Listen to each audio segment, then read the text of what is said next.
नमस्कार दोस्तों, स्वागत है आप सभी का एक बार फिर से राजू सर के नाम से इस यूट्यूब चैनल के अंदर। वीडियो की स्टडी के अंदर एक और है नया इंपॉर्टेंट वीडियो एग्जाम के पहले हम लेके आए हैं और ये वीडियो इंपॉर्टेंट इसलिए बनेगा क्योंकि यहाँ से कई सारे क्वेश्चन बनने की आस है।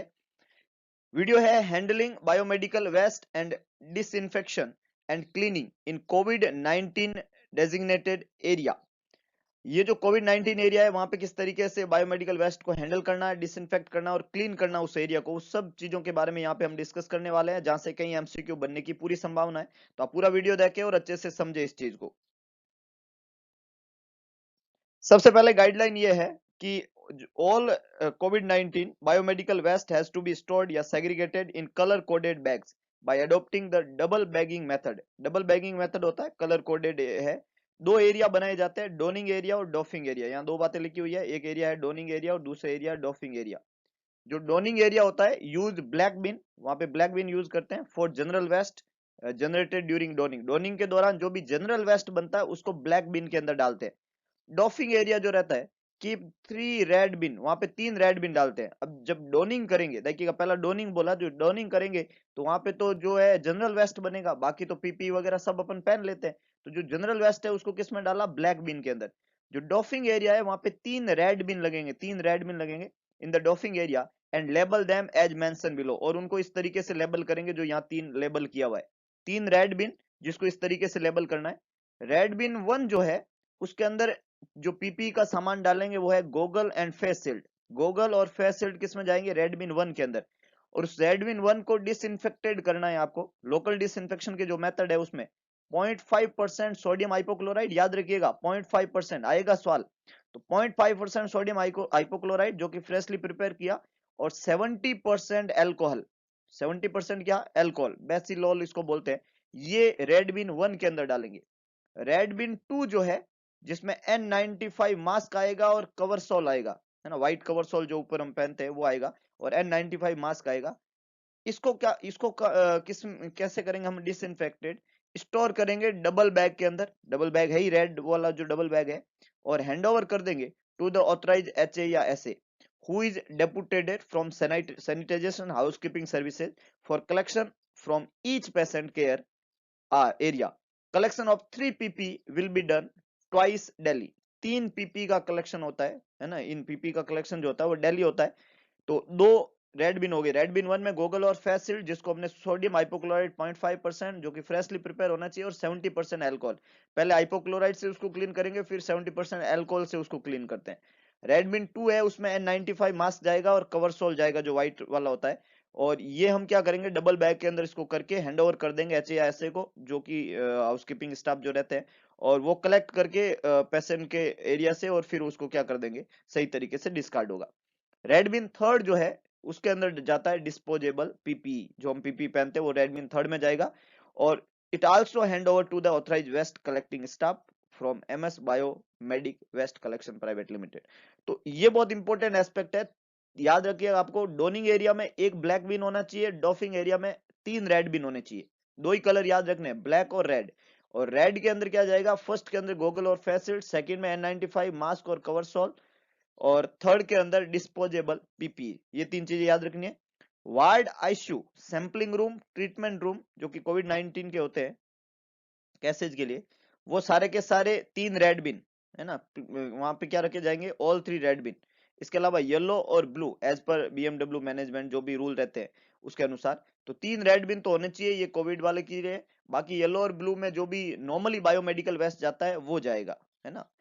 सोडियम हाइपोक्लोराइड सॉल्यूशन जो है 1%, प्रिपेयर करें freshly sodium hypochlorite solution 1% daily in large bin from soaking the soiled contaminated linen, जो भी लिनन वगैरह है। और keep soiled contaminated linen for 30 minutes and then take out and send it double yellow bag to laundry for washing. जो भी वहां पे linen काम में लिए जाते हैं उन लिनन को, देखिएगा हमने गूगल फेस शील्ड को तो 0.5 में किया, लेकिन जो लिनन है उसको 1% के अंदर जो है वहां पे सोकिंग करना है। 30 मिनट तक उसको रखना है, और उसके बाद में येलो बैग के अंदर, किसमें, डबल येलो बैग के अंदर उन लिनन को लॉन्ड्री में वॉश के लिए भेजना है। लास्ट है record keeping and handover for कोविड-19 वेस्ट। नर्सिंग ऑफिसर जो है, इंचार्ज जो भी है, वो कंसर्न एरिया के अंदर क्या करेगा, प्रॉपर रिकॉर्ड मेंटेन करेगा कोविड-19 का। तो ये इंपॉर्टेंट गाइडलाइन चलती है, बहुत इंपॉर्टेंट है, याद रखिएगा। डोनिंग एरिया, डॉफिंग एरिया और इसके अलावा रेड बिन, 3 रेड बिन, और किस तरीके से उसमें जो है कौन कौन सा वेस्ट जाता है। तो अब मैं गाइडलाइन की बात करूंगा, जो हैंडलिंग है बायोमेडिकल वेस्ट की, डिसइंफेक्शन और क्लीनिंग की, उसकी गाइडलाइन की हम। तो देखिएगा यहाँ पे, for biomedical waste disposal, cleaning and disinfection in कोविड-19 designated area, inner disposable gloves, outer heavy duty gloves, water resistant gown, goggle, N95 mask, hood and long rubber boot, ये सारी चीजें पहले पहनना होता है डोनिंग एरिया के अंदर। डोनिंग किया जैसा भी प्रोटोकॉल है उसके हिसाब से, और जब डॉफिंग करेंगे वो भी एज प्रोटोकॉल के हिसाब से करेंगे in design area. In the doffing area, अब डोनिंग एरिया में तो क्या था, डोनिंग एरिया में तो एक ब्लैक कलर का बिन था, और जितना भी जनरल वेस्ट बन रहा था उसमें डाल दिया हमने, और सारे पीपीज हमने पहन लिए। पहनने के बाद जब हम डॉफिंग करेंगे, वही चीज है, जब हम डॉफिंग करेंगे तो रेड बिन 1, रेड बिन 2 और 3, तीन रेड कलर के वहां पे जो है बिन होंगे, जिसमें डबल जो है पॉलिथीन लगी होगी, डबल वहां पे। रेड बिन 1 में गोगल और फेस शील्ड हमने बोला, और उसको इमर्ज किस में करेंगे, 0.5% सोडियम हाइपोक्लोराइड सॉल्यूशन जो फ्रेशली प्रिपेयर हुआ 10 मिनट के लिए। ये करने के बाद में उसको ड्राई और वाइप करेंगे 70% अल्कोहल स्वैब से। पहले 10 मिनट के लिए उसको 0.5% सोडियम हाइपोक्लोराइड में आपने डिप करके रखा, और उसके बाद में उसको ड्राई करके वाइप करेंगे 70% अल्कोहल स्वैब से। रेड बिन 2 में N95 मास्क और कवर सॉल जाते हैं। इसको हम किस में स्टोर कर रहे हैं, डबल बैग में। रेड और हैंडओवर कर रहे हैं ट्वाइस डेली, दिन में 2 बार। जो भी ऑथराइज स्टाफ है, सैनिटाइजर स्टाफ है या हाउसकीपिंग सर्विस स्टाफ है, उसको दिन में 2 बार, सुबह और शाम, डबल बैग के अंदर डाल के ये हम उसको हैंड ओवर करेंगे। रेड बिन थर्ड जो है डिस्पोजेबल पीपी जिस रहेगा, ये जो है हैंड ओवर किया जाएगा ऑथराइज वेस्ट कलेक्शन स्टाफ को। तो ये 3 तरीके के वहां पे रेड बिन होते हैं, 3 तरीके में ये सामान यहाँ पे कौन सा किस में जाएगा, और इसके बाद में इसको कैसे लोकल डिसइंफेक्शन के मेथड यूज किए जाते हैं, यहां से एक सवाल बनेगा ही बनेगा, याद रखिएगा। इसके अलावा आज जो नई गाइडलाइन है उसके अंदर जो शू कवर है उसको येलो के अंदर डिस्कार्ड करना शुरू किया है। अगर कोई स्पेसिफिक बात हो, इस गाइडलाइन के बाद में लेटेस्ट गाइडलाइन में सिर्फ शू कवर येलो में जाते हैं, इसके अलावा कोई भी चीज येलो में नहीं जाती। आपको याद रखना है, रेड बिन यहाँ पे यूज किए जाते हैं, 3 रेड बिन डॉफिंग एरिया के अंदर। नेक्स्ट है बायोमेडिकल वेस्ट डिस्पोजेबल, कैसे करेंगे इसको, लेने के बाद डिस्पोज कैसे करेंगे। तो एज पर एग्जिस्टिंग रूल, जो भी बायोमेडिकल वेस्ट का रूल रहता है, डिस्पोजल वैसे ही होता है। बायोमेडिकल वेस्ट हमने पढ़ा है कि रेड में क्या जाता है, येलो में क्या जाता है, ब्लू में क्या जाता है, वो कंफ्यूज नहीं होना है। कोविड-19 अलग है, वो अलग है। तो उसमें जैसा प्रोटोकॉल है उसी प्रोटोकॉल के हिसाब से चलता है। जो भी कलर कोडेड प्रोटोकॉल चलता है, बिन बैग और जो भी कंटेनर काम में लेते हैं सेग्रीगेशन के, डबल लेयर बैग जो है, वो सब चीजें वही रही। हमें क्या करना है, यहाँ यूज करना है डबल लेयर बैग, है ना, जो 2 बैग हम यूज करते हैं। एडिक्वेट स्ट्रेंथ के होने चाहिए और लीकेज उसमें नहीं होना चाहिए। अब जो भी जो डेडिकेटेड कलेक्शन बिन है, उनको लेबल करना है बहुत अच्छे से। और लेबल क्या करना है, कोविड-19 इन सेपरेटेड टेम्परेरी स्टोरेज रूम, कोविड-19 उसको लेबल करना है। बैग बिन और ट्रॉली जो लेबल किया आपने, उनको लेबल्ड करना है। कोविड-19 waste for transporting waste from ward ward to disposable site, इसके ऊपर, है ना, इस बैग के ऊपर, ट्रॉली के ऊपर, इसके ऊपर यहाँ पे आपको जो है इसको लेबल करना होता है। और ये सारा रिकॉर्ड जो है मेंटेन करना है कि वेस्ट जनरेट कहाँ हुआ, सेग्रीगेट कैसे किया, कलेक्ट किसने किया और डिस्पोज कहाँ किया, बहुत इंपॉर्टेंट है। तो इसका डिस्पोजेबल बहुत इंपॉर्टेंट है, बायोमेडिकल वेस्ट की तरह ही करते हैं, लेबल करके आपको भेजना होता है। बैग के ऊपर लेबल करते हैं, और इसके अलावा जो है इस बिन के ऊपर भी लेबल किया जाता है। ये लेबल करना जरूरी है। नेक्स्ट है क्लीन कैसे करते हैं एरिया को, है ना। जो एरिया है, मान लो ये डॉफिंग एरिया है ना, इस पिक्चर में आपको दिख रहा है ये डॉफिंग एरिया, ये 3 रेड कलर के बिन बने हुए। तो क्लीन करते समय आपको क्या क्या चीजें ध्यान रखनी है। तो जब हम उस एरिया को क्लीन करते हैं, तो जो भी डेडिकेटेड स्टाफ है वो वियर करे पहले तो पीपी, पीपी पहन के जाए। पीपी कहाँ पहने, डोनिंग में, जहाँ पे क्या रखा हुआ है, एक ब्लैक बिन रखा हुआ है जनरल वेस्ट के लिए। पीपी गाइडलाइन के अनुसार पीपी पहने, है ना। पीपी पहनने के बाद में उस एरिया के अंदर वो जाए। जाने के बाद में उसको डिसइंफेक्ट करना है डिस्पोजेबल एरिया को, ऑल बिन को, सारी ट्रॉलीज को, किससे, 1% हाइपोक्लोराइड से। 1% हाइपोक्लोराइड सॉल्यूशन से उसको क्लीन करना, उस सारे एरिया को, वहां ट्रॉली को, जितने भी ये बिन पड़े हुए हैं उसको, चेयर, सब चीजों को ये क्लीन करना है। और सुपरविजन करना है सैनिटरी इंस्पेक्टर के द्वारा और फैसिलिटी मैनेजर या ऑपरेटर के द्वारा कि वो ढंग से हो रहा है कि नहीं हो रहा, क्योंकि क्लीनिंग बहुत ज्यादा जरूरी है। कौन से एरिया की? डॉफिंग एरिया की बात करें हम, तो ये क्लीनिंग करने का तरीका है डॉफिंग एरिया का। नेक्स्ट है एनवायरमेंटल क्लीनिंग कैसे करते हैं? Surface disinfection of room while patient is admitted. जब पेशेंट एडमिट हो रहा है तो जो भी रूम है, जो भी वहां पे सरफेसेज है, उनके क्लीन करने का क्या मेथड होता है, एनवायरमेंट को कैसे क्लीन रखना होता है। तो before starting disinfection seal of contaminated area, contaminated area को पहले सील करें, फिर अप्रोप्रिएट पीपी को वियर करना होता है, और rinse bucket with hot water bucket वहां पे काम में लेना होता है। तो seal of contaminated area, wearing appropriate PP and rinse bucket with hot water, bucket को रिंज करना है हॉट वाटर से। फिर जो डिसइंफेक्टेड काम में लेते हैं वो 1% सोडियम हाइपोक्लोराइड काम में लेना है, फ्रेशली प्रिपेयर होना चाहिए, और कांटेक्ट टाइम जो है इसका एटलीस्ट 10 मिनट रहना चाहिए उस सरफेस से। 1% सोडियम हाइपोक्लोराइड फ्रेशली प्रिपेयर होना चाहिए, कांटेक्ट टाइम 10 मिनट का होना चाहिए। उसके बाद में 70% एल्कोहल, जो आइसोप्रोपाइल और एथाइल एल्कोहल है, वो हम काम में लेते हैं for dedicated instrument like thermometer, stethoscope, BP cuff. अगर आपको इसको डिसइंफेक्टेड करना है 70% एल्कोहल ये काम में लेते हैं थर्मोमीटर, स्टेथोस्कोप और बीपी कफ के लिए। फिर हम अप्लाई करते हैं disinfection to the surface using damp cloth. Damp cloth काम में लेना, आपको कपड़ा काम में लेना है, गीला कपड़ा, और उसे अप्लाई करना है। कभी भी याद रखिएगा, बहुत इंपॉर्टेंट बात है, do not use spray pack. आपको स्प्रे पैक काम में नहीं लेना होता है। स्प्रे पैक अगर आप काम में लेंगे तो एक तो अनइवन कवरेज होगी, पूरा एरिया कवर नहीं होता है, और दूसरा वहां पे एरोसोल जनरेशन होगा जिससे इन्फेक्शन की संभावनाएं बढ़ती है। तो हमेशा डैम्प क्लॉथ काम में लेना होता है, गीला कपड़ा काम में लेके उसको करना होता है, कभी भी स्प्रे नहीं करना होता है। Do not use spray pack because uneven coverage और एरोसोल जनरेशन, ये दो प्रॉब्लम रहती है स्प्रे के साथ में। नेक्स्ट है use steady sweeping motion. Sweeping motion काम में लेना है, वहां पे कभी भी स्प्लेश नहीं करना होता है ना, स्प्लेश से एरोसोल जनरेशन होता है, गिराना नहीं है, वहां पे स्प्रे नहीं करना है। डैम्प क्लॉथ काम में लेके आपको स्वीपिंग मोशन के अंदर क्लीन करना होता है। 1% सोडियम हाइपोक्लोराइड, 10 मिनट का कॉन्टेक्ट टाइम है, और 70% एल्कोहल जिसमें आइसोप्रोपाइल और इथाइल एल्कोहल होना चाहिए। डेलिकेटेड इंस्ट्रूमेंट जो होता है थर्मोमीटर, स्टेथो, बीपी इंस्ट्रूमेंट, इनको यहाँ पे हम क्लीनिंग डिसइंफेक्शन का काम करते हैं। बहुत इंपॉर्टेंट है, टाइमिंग याद रखिएगा और परसेंटेज वैल्यू जरूर याद रखिएगा और तरीका याद रखिएगा। नेक्स्ट है एनवायरमेंटल क्लीनिंग और सरफेस डिसइंफेक्शन को कंटिन्यू करें तो जितने भी कर्टन है उस एरिया के, फैब्रिक्स है, क्वेल्स ऑफ वॉशिंग है, वो सारे के सारे जो हॉट वाटर हमने यूज किया था लॉन्ड्री साइकिल, उसको काम में लेना है। डिटर्जेंट काम में लेना है। ब्लीच, ब्लीच ही हाइपोक्लोराइड को कहते हैं हम। 70 डिग्री 25 मिनट के लिए 70 डिग्री वाटर का टेम्परेचर होना चाहिए, और उसमें हम जो है डिटर्जेंट या ब्लीच काम में लेते हैं, और 25 मिनट के लिए कर्टन फैब्रिक्स वगैरह को रखते हैं। फ्लोर जो है उसको मोप करना होता है और वाइप करना होता है। All accessible surface for floor, furniture, fitting window, all surface और बेड मैट्रेस, किससे? 1% हाइपोक्लोराइड से। गीला कपड़ा 1% हाइपोक्लोराइड, सबको ये क्लीन करना होता है। जो हाई टच सरफेस एरिया होता है उसको 1% हाइपोक्लोराइड और 70% एल्कोहल से क्लीन करना होता है। उसके बाद में डिस्कार्ड करना होता है क्लॉथ या एब्जॉर्बेंट क्लीनिंग आइटम जो है, जैसे मोप हेड है, वाइपिंग क्लॉथ है, उनको बायोहैजार्ड बैग के अंदर आपको जो है वहां पे उनको जो डिस्कार्ड करना है after cleaning and disinfecting each area. Fasten bag with cable tie, है ना, उन बैग को जो है केबल टाई से फास्ट करना होता है, बांधना होता है, और ये जो ये कपड़ा है उसको आपको डिस्कार्ड करना होता है ना। लास्ट है disinfect the bucket by soaking in 1% hypochlorite, और जो बकेट थी जो आपने काम में ली थी उसको भी 1% हाइपोक्लोराइड से डिसइंफेक्ट करना होता है।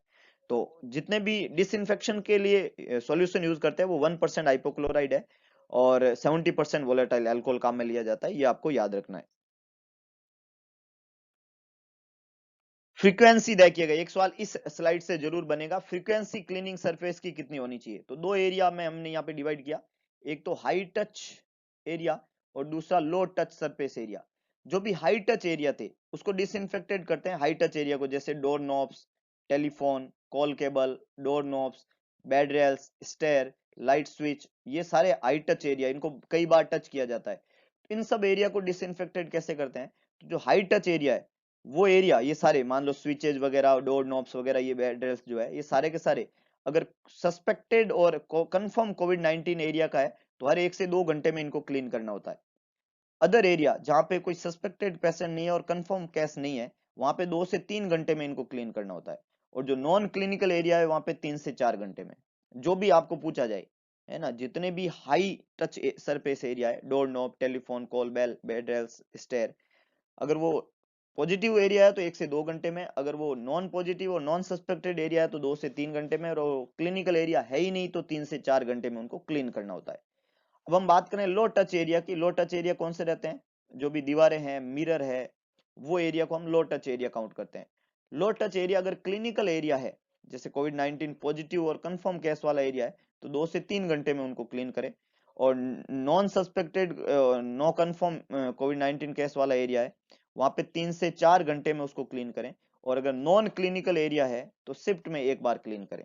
टाइमिंग बहुत इंपॉर्टेंट है, दोनों जगह से सवाल बनेंगे। High touch area, low touch area.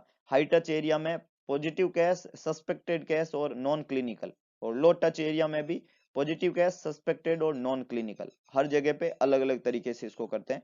क्या प्रिकॉशन काम में लेने होते हैं आफ्टर कंप्लीटिंग और cleaning the disinfection? Staff should wash their hand with soap and water immediately after removing the PP and when cleaning and disinfection work in completed, है ना। Hand washing बहुत ज्यादा जरूरी है पीपी रिमूव करने के बाद में। Discard all used PP in double bag, biohazard bag, which should be then be securely sealed and label, है ना। जितने भी पीपी है उसको सही तरीके से रेड बिन में तरीका वाइज डिस्कार्ड करना होता है। The staff should be aware of the symptom and should report it to their occupational health services they develop symptom। अगर उनको किसी भी तरीके के सिम्टम डेवलप होते हैं तो तुरंत उनको इन्फॉर्म करना होता है और मदद लेनी होती है। तो ये सारा तरीका था frequency of cleaning of surface, high touch area, low touch area और टाइमिंग, और किस जगह पे कितना टाइमिंग यूज करते हैं।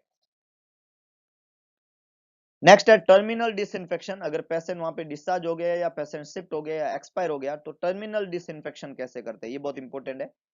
सारे मेजर्स जो डिस्क्राइब किए प्रीवियस में वो सारे तो होंगे ही होंगे, है ना। जितने भी सरफेस को कैसे करते हैं वो सब तो होंगे ही होंगे। इसके अलावा हम फॉगिंग करते हैं उस एरिया की, जाती है किससे? H2O2 हाइड्रोजन पर ऑक्साइड बेस्ड डिसइंफेक्शन। 20% सॉल्यूशन जो है इन डिस्टिल वाटर यूज करते हैं, ये, और ये 20% सॉल्यूशन हाइड्रोजन पर ऑक्साइड का वहां पे काम में लेते हैं। फॉगिंग करते हैं उसकी, 30 मिनट तक कांटेक्ट में रखते हैं। 30 मिनट कांटेक्ट रखने के बाद में, ये कंप्लीट होने के बाद में, फॉगिंग कंप्लीट होने के बाद में उस रूम को हम बंद रखते हैं 45 मिनट्स के लिए, है ना। जिससे क्या होता है, जो भी फॉग है, वो जो भी मिस्ट है, वो सेटल डाउन हो जाती है ना। तो 30 मिनट तक कांटेक्ट में रखना है, फॉगिंग करनी है H2O2 से। 20% सॉल्यूशन हम प्रिपेयर करते हैं और उसको 30 मिनट तक हमने कांटेक्ट में रखा। उसके बाद में 45 मिनट्स तक रूम को क्लोज करके रखना होता है ताकि मिस्ट सेटल डाउन हो जाए। और उसके बाद में एक बार दोबारा सब सरफेसेस को वाइप करना होता है, क्लीन करना होता है क्लीन डस्टर से सब सरफेसेस को। ये बहुत इंपॉर्टेंट है।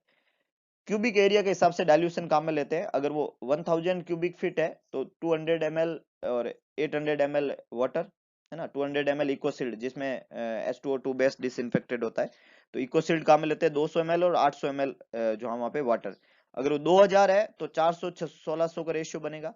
अगर वो 2500 है तो 500 2000 का रेशियो बनेगा, है ना। जो भी तरीका है, जितना स्क्वायर फीट है, क्यूबिक फीट है, उसके अनुसार हम वहाँ पे रेशियो बनाते हैं। 1000 है तो 200 800, 2000 है तो 400 1600, और 2500 क्यूबिक फीट है तो 500 ml इकोसिल्ड और 2000 ml वाटर। तो ये डाइल्यूशन वहां पे काम में लिया जाता है। एक सवाल इस स्लाइड से बनता है, तो इंपॉर्टेंट है, याद रखिएगा सारी बातें वन बाय वन आपको यहाँ पे याद रखनी है। तो ये है कोविड आईसीयू और वार्ड जिनकी पूर्ण सफाई इस तरीके से करना होता है। ये तरीका है ना। फ्लोर को और ये सारे वहां पे जो यूज किए जाते हैं बेड वगैरह उनको क्लीन करना। इसके अलावा बार बार जो छूने वाली सरफेस होती है उनकी भी पूर्ण सफाई इस तरीके से करते हैं। तो ये बहुत इंपॉर्टेंट एस्पेक्ट है, उसको आपको याद रखना है। अब जो पेशेंट एक्सपायर हो जाता है उसकी बॉडी को कवर करने का एक इंपॉर्टेंट तरीका है, वो भी आपको पता होना चाहिए। पीपी, सबसे पहले PP heavy duty gloves, water resistant gown, plastic N95 mask, goggles, face shield, ये सारे आपने यूज किए। कोई डायरेक्ट कांटेक्ट नहीं होना चाहिए ब्लड और बॉडी फ्लूइड से डेड बॉडी के। सारे ट्यूब्स, ड्रेन और catheter of dead body should be removed, सब रिमूव करते हैं हम। All wounds, cut and abrasion should be disinfected with 1% sodium hypochlorite से उनको डिसइंफेक्टेड करना है। फिर कवर करते हैं वाटरप्रूफ बैंडेज और ड्रेसिंग से उनको, है ना। जो भी कोई भी कट है, कोई भी है, कोई ट्यूब आपने निकाली है, उन सब एरिया को। सारे ओरिफिसेस जो है वो नोस्ट्रिल, माउथ और एनस, उन सबको हम क्या करते हैं, प्लग्ड करते हैं कॉटन सॉक 1% सोडियम हाइपोक्लोराइड से, उनको प्लग कर देना है। टाई कर देते हैं या पुट कर देते हैं hand fold on abdomen, chest and leg at ankle using cotton bandage, उनको टाई कर देते हैं। जो डिसइंफेक्टेड हम काम में लेते हैं वो 1% सोडियम हाइपोक्लोराइड है, जिसको प्रिपेयर करने का तरीका है, एक पार्ट तो आप लेवें सोडियम हाइपोक्लोराइड जो 10% वाला सॉल्यूशन है, और 9 पार्ट लेवें टैप वाटर, एक पार्ट ये और 9 पार्ट टैप वाटर, है ना। जैसे आप 1000 ml तैयार कर रहे हो तो 100 ml ये और 900 ml टैप वाटर, ये काम में लेवें। 10% वाला काम में लेंगे तो 1% बन जाएगा। सॉल्यूशन जो है वो फ्रेशली प्रिपेयर होना चाहिए, और हर 4 घंटे में, है ना, डिस्कार्ड कर दो एवरी 4 आवर्स, हर 4 घंटे बाद में उसको डिस्कार्ड कर दो। कांटेक्ट टाइम 15 से 20 मिनट का होना चाहिए, और इसके बाद में, है ना, जितने भी मेटल आइटम है उनको हम 70% अल्कोहल या 1% सोडियम हाइपोक्लोराइड से जो है वाइप करते हैं, ये बहुत इंपॉर्टेंट है। तो ये तरीका है डेड बॉडी जो है उसको हैंडल करने का। नेक्स्ट है place the unzipped body bag duly expand on the stretcher, unzipped body bag को स्ट्रेचर पे आप एक्सपांड करें। Place white shroud sheet duly expand above the bag, bag के ऊपर एक व्हाइट सीट को लगाना होता है। Put thick polythene sheet over this white sheet, उस व्हाइट सीट के ऊपर एक थिक पॉलिथीन की सीट वहां पे रखनी होती है। उसके बाद में pull body from bed to stretcher using corner of the bed sheet on this plastic sheet, इसके ऊपर बॉडी को पुट करना होता है प्लास्टिक सीट पे। फिर wrap of plastic sheet over the body by raising both side of the bringing them at center and folding down centrally in such a way the entire body is wrapped and prevent spillage of any fluid, पूरी body को rap करना होता है, कोई fluid वहां पे स्प्लेज नहीं होना चाहिए। Flap on lower feet side, fold towards lower leg and upper head towards the face and neck. Tie the sheet at 3 end, head side, leg side और मिडल, 3 जगह पे उसको हमने टाई कर देना है, सारा पिक्चर के अंदर दिखाया हुआ है, उसको आप जरूर याद रखें। नाउ रैप व्हाइट सीट, अब व्हाइट सीट को रैप करेंगे। Loose end of sheet, end of sheet को लूज कर देंगे, और both upper head side and lower end feet end folded over face, neck and lower leg region. Use bandage to tighten at the level of chest abdominal wall junction and tie seat at head that is vertex and the feet and using bandage। तो इस तरीके से हम फिर उसको tie कर देंगे। तो ये सारा पिक्चर के अंदर शो अप है किस तरीके से जो है ड्यूली एक्सपांड वहां पे आप स्ट्रेचर काम में लेंगे, उसके बाद में उसके ऊपर जो है आप स्ट्रेचर के ऊपर प्लास्टिक बैग, उसके ऊपर व्हाइट सीट के ऊपर प्लास्टिक सीट, और उसके बाद में बॉडी को उसके ऊपर रखना, किसी भी तरीके का स्प्लेज नहीं होना, किस तरीके से फोल्ड करना उन सीट्स को, कैसे कवर करना, और किस तरीके से उसको अल्टीमेटली टाई करना होता है। ये 1 बाय 1 स्टेप वाइज यहाँ पे दिया हुआ है पैकिंग का तरीका। एंड लास्ट वन जो प्लास्टिक सीट है उससे कवर करेंगे, raising both side up, bringing them at the centre and folding down centrally in such a way the entire body is wrapped and prevent spillage of any fluid. Flap on lower feet side, fold up towards the lower leg and upper head side down towards face neck. Tie करेंगे sheet को 3 end में, head side, leg side and middle of the trunk. फिर उसके बाद में उसको label करेंगे, उस आदमी का नाम, उसकी एज, उसका sex, number, date of admission क्या था, कोविड स्टेटस क्या था, और डेट ऑफ डेथ क्या थी, ये सारी चीज वहां पे आपको क्या करनी है, मेंशन करनी होती है। इसके बाद में प्लेस करेंगे बॉडी को अनदर प्लास्टिक जिप बैग पे, बैग के अंदर, and shift outside the ICU और वार्ड, है ना। तो ये बहुत इंपॉर्टेंट है, तो जो प्लास्टिक जिप है उससे, और लास्ट के अंदर जो भी 1% हाइपोक्लोराइड सॉल्यूशन है उसको हम स्प्रे करेंगे उस प्लास्टिक बैग के ऊपर, जो सबसे सुपीरियर प्लास्टिक बैग आपने लगाया। ये आपको सारा ध्यान रखना होता है। जिस भी मरीज को डेथ एक्सपायरी हो जाती है, या मरीज जो है उसका जो कोविड एरिया जो है वहां से मरीज जो है वो एक्सपायर हो जाता है, तो पैकिंग का तरीका और उसको शिफ्ट करने का तरीका, लेबलिंग का तरीका। तो ये एक इम्पोर्टेंट वीडियो था जो हमने सारे कोविड सस्पेक्टेड मरीज को किस तरीके से पीपी करते हैं, डोनिंग, डॉफिंग, और किस तरीके से ये सब चीजें हम करते हैं। होप्सो आपको वीडियो पसंद आया होगा, होप्सो ये वीडियो आपको बहुत मदद करे, और 2-3 सवाल अगर ये वीडियो देखे जाएगा तो डेफिनेटली आप जो है बहुत अच्छे से कर पाएंगे इन चीजों को। तो मिलते हैं दोबारा एक नए वीडियो, नई एनर्जी के साथ में। वीडियो को लाइक, शेयर और सब चैनल को सब्सक्राइब करना ना भूलें, और इसके अलावा एक काम करें, इस वीडियो और इस चैनल को मैक्सिमम लोगों तक कल के एग्जाम से पहले पहले पहुंचाने की जिम्मेदारी हर उस इंसान की बनती है जो इस वीडियो को देखता है, ताकि भगवान कृष्ण के उस शब्दों को हम सार्थक कर सके कि सारथी बने, स्वार्थी ना बने। तो अगर आप सारथी बनते हैं और हर किसी को की मदद अगर कर पाते हैं तो करके देखिए, आपका तो काम जो है अपना आप हो जाएगा। तो मिलते हैं दोबारा नए वीडियो के साथ में, तब तक के लिए जय हिंद, जय भारत।